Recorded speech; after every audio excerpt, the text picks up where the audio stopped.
Stephen's stepdaughter stole his car, crashed it, and told the police he was the one who'd done the hit and run.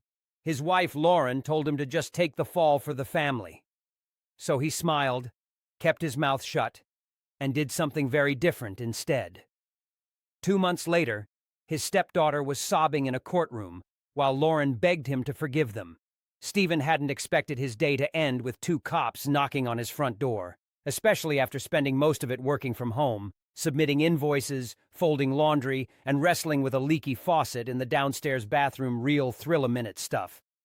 So when he opened the door and saw them there, uniforms, radios crackling, serious faces, he honestly assumed they had the wrong house.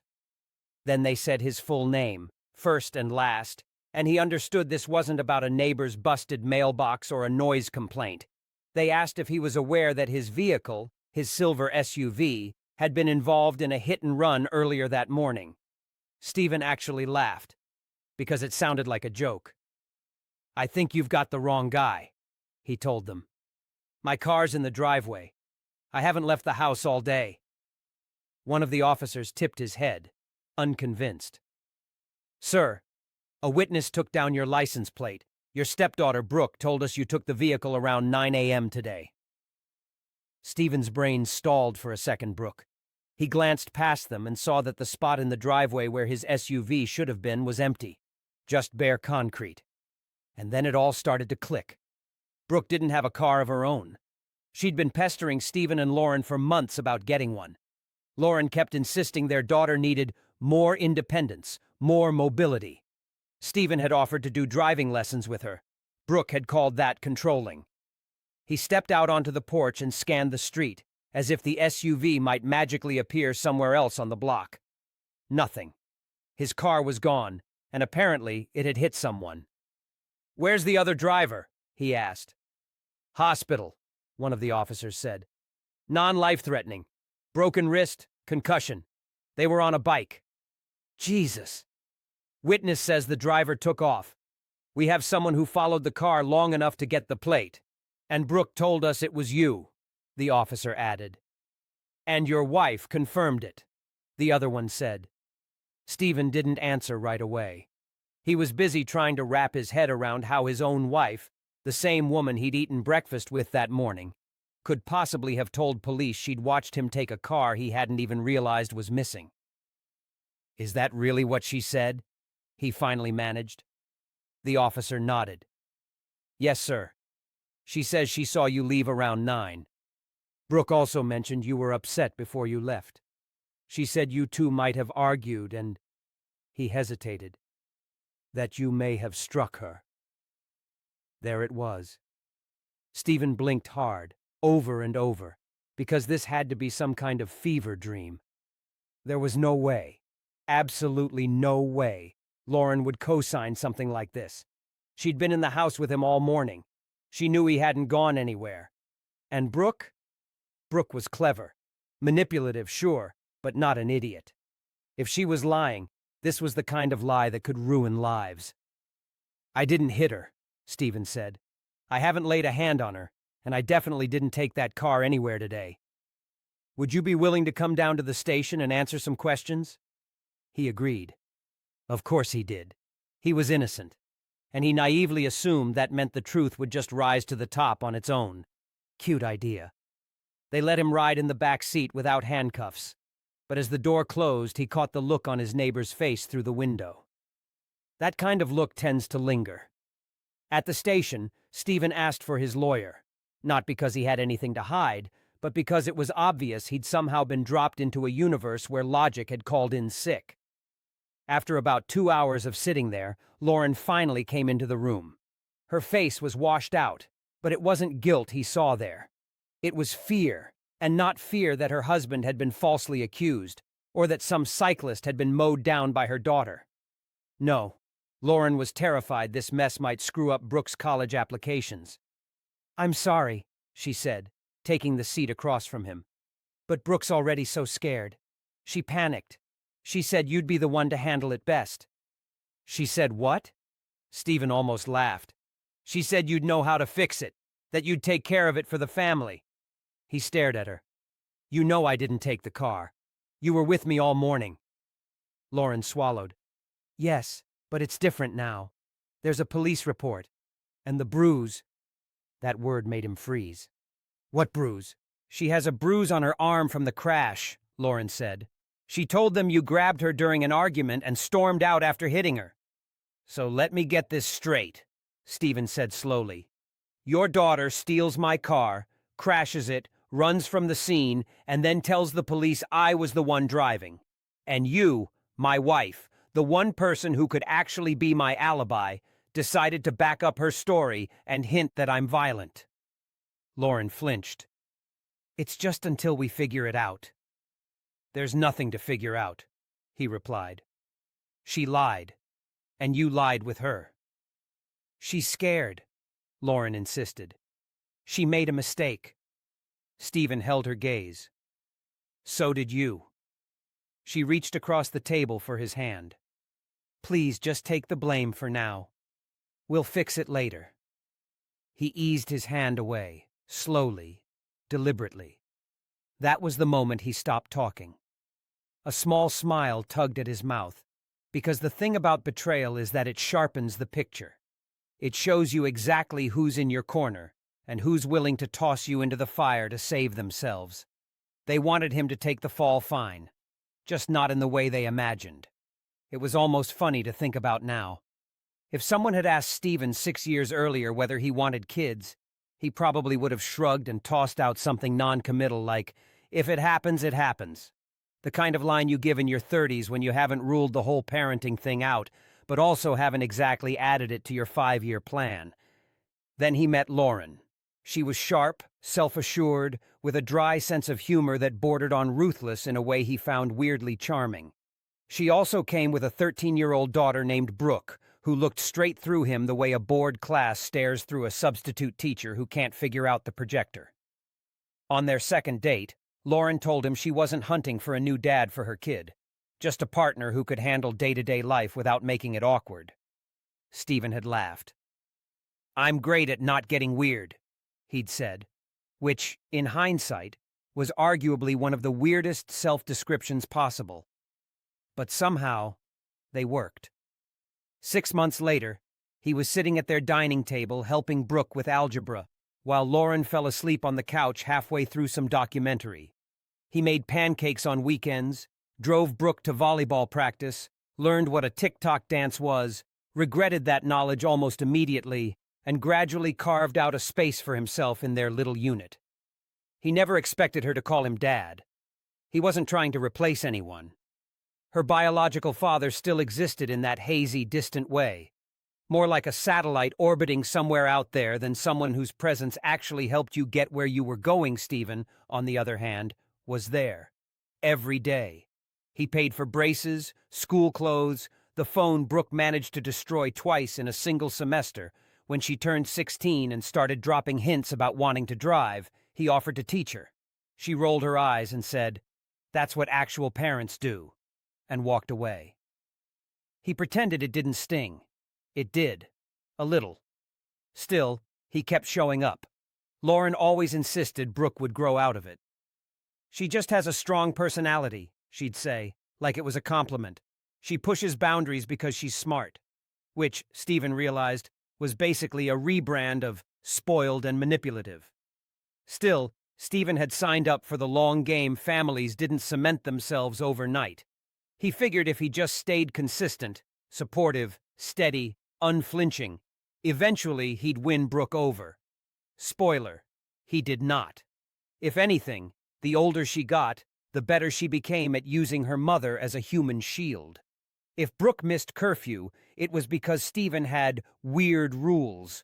If her grades slipped, it was because he stressed her out by asking whether she'd done her homework. Anytime he dared to say no, she would sigh dramatically and call him controlling. Lauren always smoothed things over, always urged him not to escalate. She had a real gift for redirecting any conversation away from actual accountability. If Brooke yelled, that was just passion. If she lied, she was afraid. When she hurled a hairbrush at the wall during an argument, yes, that really happened, it was brushed off as hormones. At first, Stephen rationalized it all. Teenage girls are difficult, he told himself. Blended families are difficult. Maybe he just needed a little more patience. So he tried.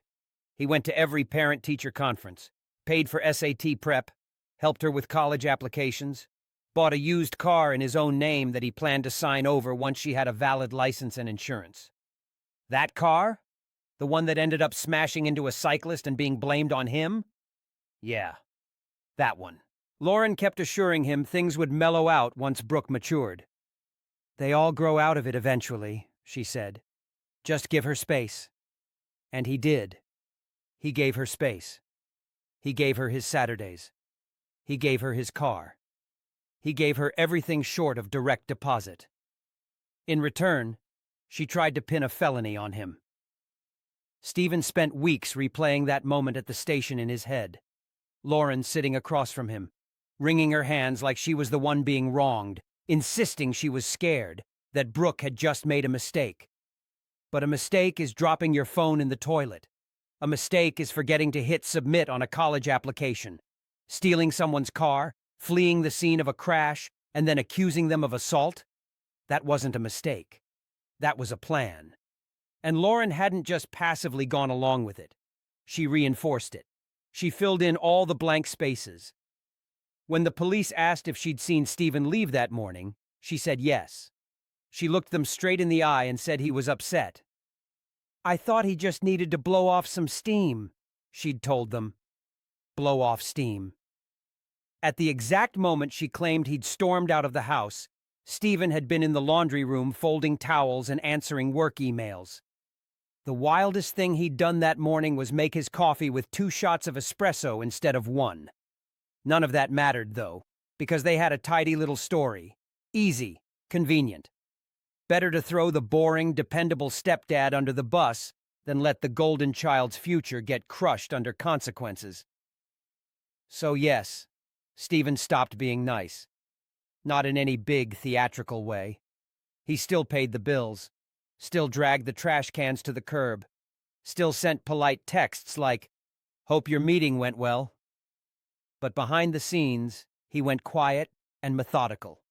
He talked to his lawyer, requested every second of traffic camera footage he was legally entitled to, pulled text logs, timestamps, receipts.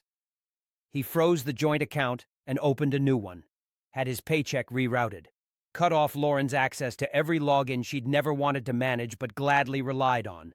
Power, gas, Wi-Fi, all of it in his name. He started documenting everything, because if they wanted a villain, he was prepared to play the role, just not the way they expected. Getting accused of a hit and run is one thing. Getting accused of it by the kid who actually stole your car is another. Having your wife backing that lie? That changes something in you. Not in a screaming, plate-throwing way. In a colder way, like some internal switch flips, so you can finally stop inventing excuses for people who haven't earned them. After that day at the station, Stephen stopped asking why. Why they'd do this. Why they'd lie. Why no one seemed to care about the guy who paid the mortgage, kept the lights on, filled the fridge, and genuinely tried, God help him, to be a good stepdad. He didn't need reasons anymore. He needed evidence. It started with traffic cameras. As it turns out, when you're accused of a crime, you can request the footage.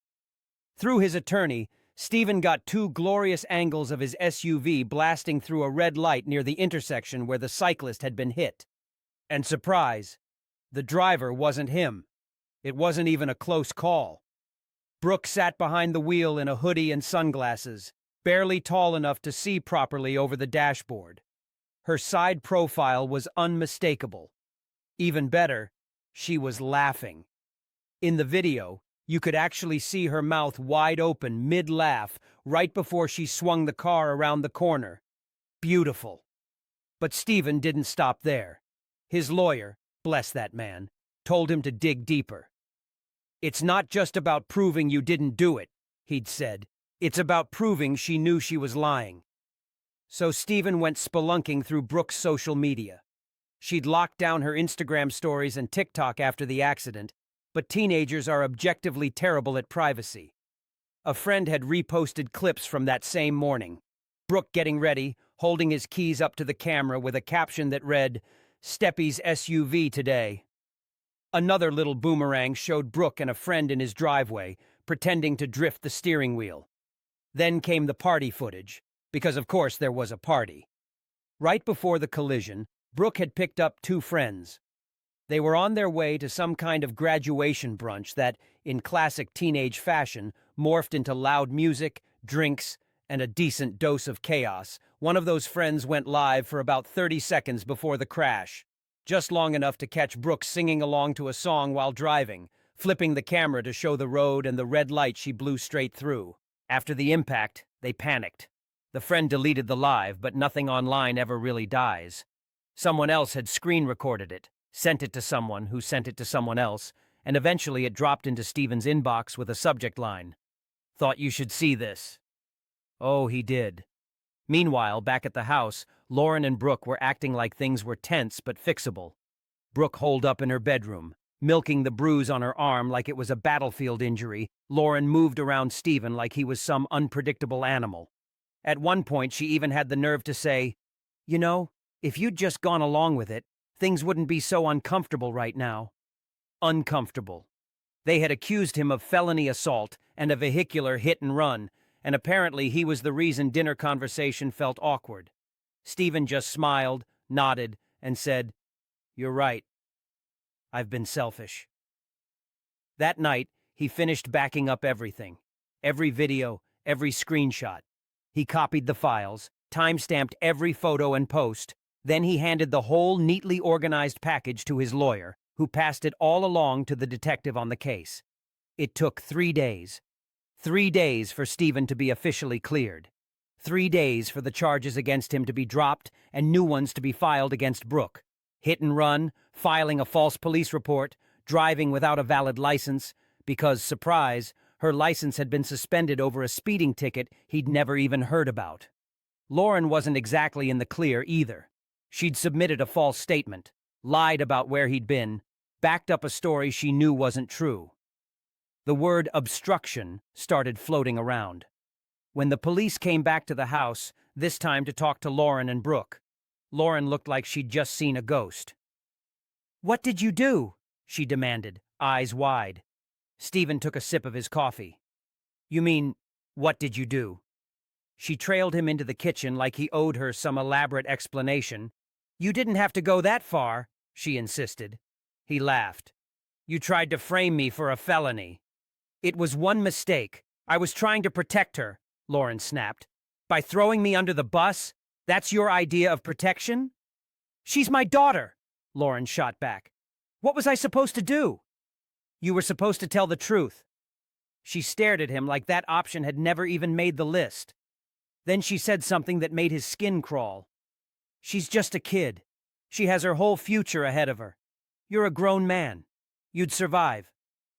Steven wasn't sure if she understood what she'd just admitted. Maybe she did. Maybe she meant every word. Either way, it was the final nail in the coffin. What she was really saying was, "You don't matter. You're disposable. Your reputation, your job, your life. Those were all acceptable losses, as long as her daughter's image stayed pristine." That night, Steven changed the locks. Legally, he couldn't keep them out forever. Not yet. But it was a start. He also emptied the joint account into a new one solely in his name, reported the car as stolen, because, let's be honest, it was, and froze the credit cards Lauren could still access. Then he booked a meeting with a divorce attorney. The best part? He didn't tell her any of it. He just let her sit in the silence while the court date crept closer. Brooke got herself a lawyer. Lauren tried to smooth things over with the district attorney, insisting it had all been a misunderstanding. The DA wasn't interested. Turns out when you accuse an innocent person of a felony, and there's video proving it's a lie, prosecutors take it a little personally. When the court date finally rolled around, Steven put on a gray suit, shaved, and kept his expression neutral. Brooke arrived with swollen eyes. Lauren gripped her hand like she was the one on trial. Just before they walked into the courtroom, Lauren tugged Steven aside. "Please," she whispered, "don't let this destroy our family." He looked straight at her. "There is no family," he said. "You destroyed that the day you decided I was disposable." Then he walked through the courtroom doors and didn't look back. Inside, it was quieter than he'd imagined.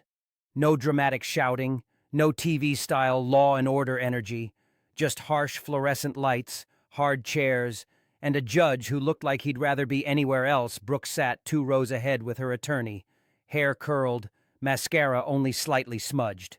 She was trying so hard to project innocence that it felt like watching a school play, except this performance came with actual criminal charges and the possibility of community service or even juvie. Lauren sat beside her, hands clasped tightly in her lap. She kept darting glances at Stephen like she expected him to suddenly stand up in the middle of the hearing, announce it was all a big misunderstanding, and rescue them from the fallout they'd baked themselves. Spoiler, he did not. The judge read off the list of charges: hit and run, providing false statements, operating a vehicle without a valid license, then gave Brooke's side the chance to speak. Her lawyer stood. "Your Honor, my client regrets her decisions. She was frightened. She panicked. She never intended to cause harm." Right on cue, Brooke sniffled. The timing was almost impressive. Then she said it. "I didn't think my stepdad would take it this far.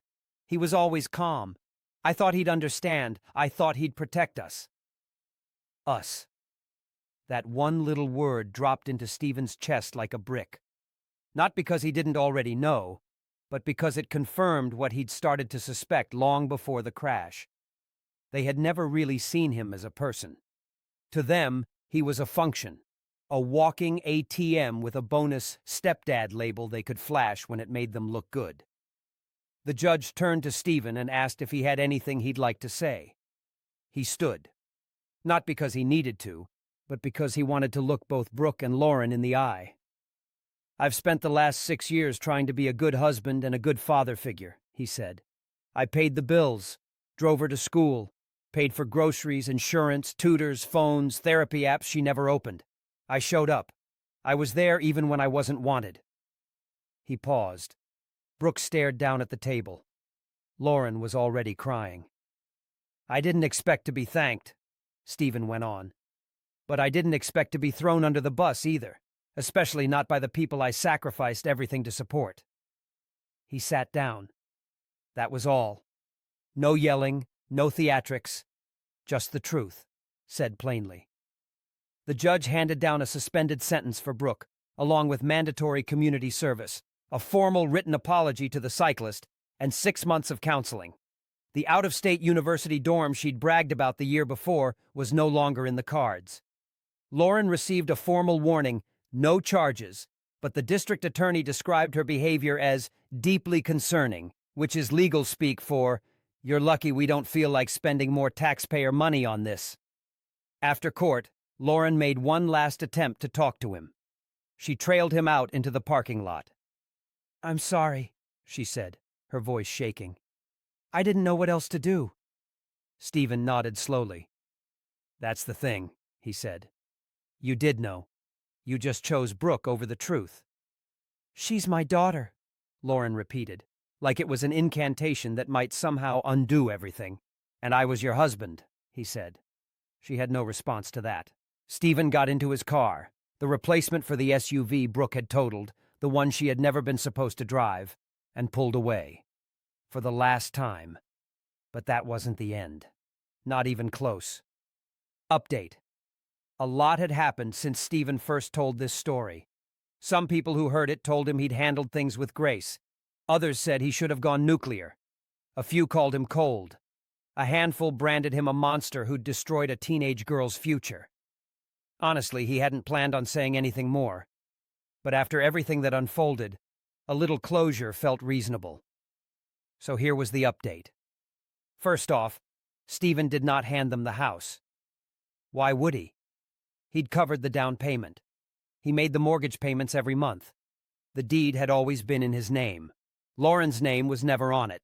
She had contributed exactly 0% to the household bills, and after she tried to help pin a felony on him, keeping the house and not suing her for defamation or obstruction felt downright charitable.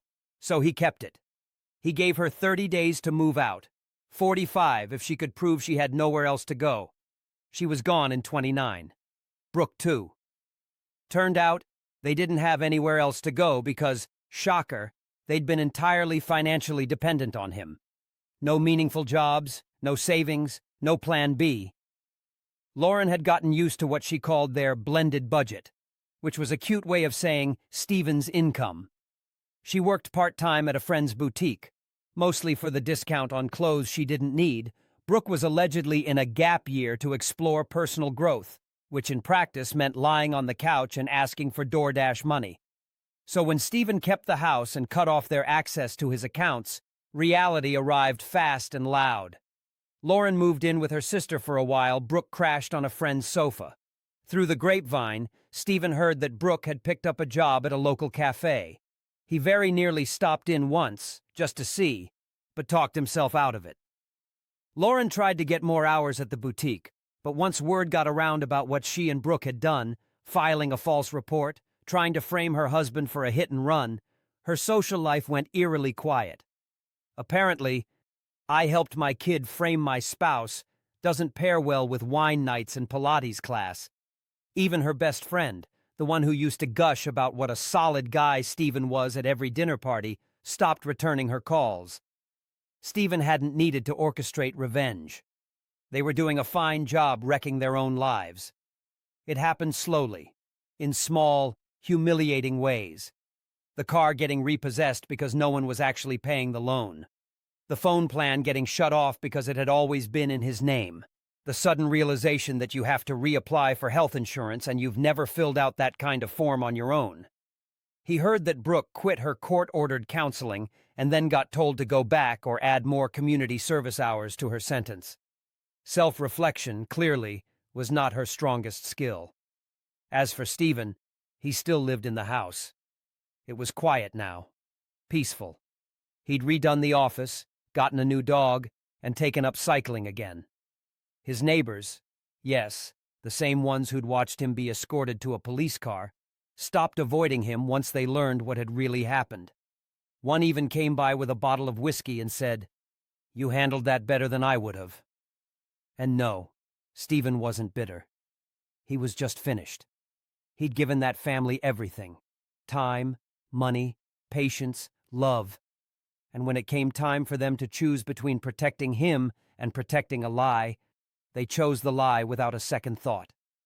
So he walked away with his name cleared, his head high, and a mortgage he now paid gladly, knowing no one down the hall was secretly plotting his downfall from the guest room. Like he'd heard people say since, some still thought he'd gone too far, that he'd wrecked a teenage girl's future over one panicked decision. Maybe they were right. Maybe he was the bad guy. If this were still a comment thread, this is where he'd ask, "What do you think?"